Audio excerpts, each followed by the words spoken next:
ವಾಣಿಜ್ಯ ಬಳಕೆ ಸಿಲಿಂಡರ್ ಪೂರೈಕೆಯಲ್ಲಿ ವ್ಯತ್ಯಯ ಆಗಿರುವ ಬಿಸಿ ದೇವಸ್ಥಾನ ಮಠ ಮಂದಿರಗಳಿಗೂ ತಟ್ಟಿದೆ. ಆದರೆ ಇಲ್ಲಿನ ಸದ್ಗುರು ಸಿದ್ಧಾರೂಢರ ಮಠದ ನಿತ್ಯ ದಾಸೋಹಕ್ಕೆ ಮಾತ್ರ ಅದರ ಪರಿಣಾಮ ಬೀರಿಲ್ಲ. ಇಲ್ಲಿ ಬಾಯ್ಲರ್ನಿಂದ ಆಹಾರ ಸಿದ್ಧಪಡಿಸಲಾಗಿದ್ದು ಪ್ರಸಾದ ಸೇವೆ ನಿರಂತರವಾಗಿ ನಡೀತಾ ಇದೆ. ನಮ್ಮ ಯಾತ್ರಿ ಕರ್ನಾಟಕದ ನಂಬರ್ 1 ಮೊಬಿಲಿಟಿ ಆಪ್ ಈಗ ಹುಬ್ಬಳ್ಳಿ ಧಾರವಾಡದಲ್ಲಿ ಈಗಲೇ ಡೌನ್ಲೋಡ್ ಮಾಡಿ. ಸಾಮಾನ್ಯವಾಗಿ ದೇವಸ್ಥಾನ ಮಠ ಮಂದಿರಗಳಲ್ಲಿ ನಿತ್ಯ ಸಿಲಿಂಡರ್ ಬಳಸಿ ಪ್ರಸಾದ ಸಿದ್ಧಪಡಿಸಲಾಗುತ್ತೆ.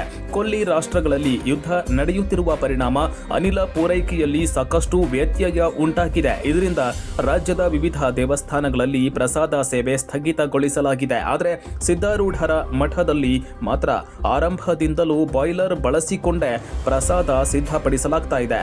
ಸಿದ್ಧಾರೂಢ ಮಠದಲ್ಲಿ ಕಟ್ಟಿಗೆ ಬಳಸಿಯೇ ಪ್ರಸಾದ ಸಿದ್ಧಪಡಿಸಲಾಗ್ತಾ ಇದೆ. 2013ರಿಂದ ಬಾಯ್ಲರ್ ಮೂಲಕ ಬರುವ ಹವೆ ಅಂದರೆ ಸ್ಟೀಮ್ನಿಂದ ಪ್ರಸಾದ ಮಾಡಲಾಗುತ್ತೆ.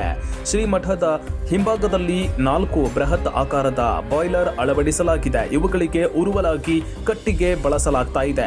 ಈ ಬಾಯ್ಲರ್ಗಳಿಂದ ಬರುವ ಹವೆಯನ್ನ ಮಠದ ಅಡುಗೆ ಕೋಣೆವರೆಗೆ ಪೈಪ್ಲೈನ್ ಅಳವಡಿಸಿ ಅಲ್ಲಿ 40 ಕೆಜಿ ಸಾಮರ್ಥ್ಯದ 9 ಸ್ಟೀಮ್ ಕುಕ್ಕರ್ ಅಳವಡಿಸಲಾಗಿದೆ. ಏಕಕಾಲಕ್ಕೆ 4 ಕ್ವಿಂಟಲ್ಗೂ ಅಧಿಕ ಅನ್ನ ತಯಾರಿಸುವ ಸಾಮರ್ಥ್ಯ ಹೊಂದಿದೆ.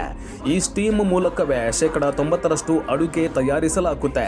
ಇನ್ನು 10% ಮಾತ್ರ ಅಂದರೆ ಪಲಾವ್, ಪಲ್ಯ ಅಥವಾ ಸಾಂಬಾರ್ಗೆ ಒಗ್ಗರಣೆ ಮಾಡಲು ಸಿಲಿಂಡರ್ ಬಳಸಲಾಗ್ತಾ ಇದೆ.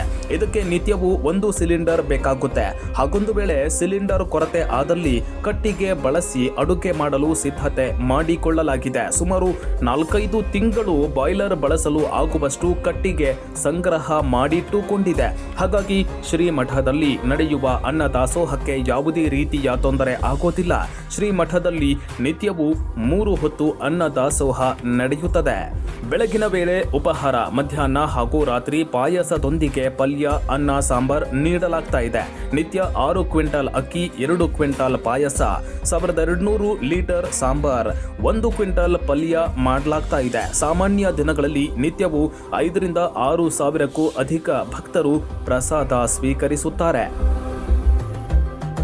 ಮಲೇಶ್ ಸೂರ್ಣಕಿ, ಪಬ್ಲಿಕ್ ನೆಕ್ಸ್ಟ್, ಹುಬ್ಬಳ್ಳಿ.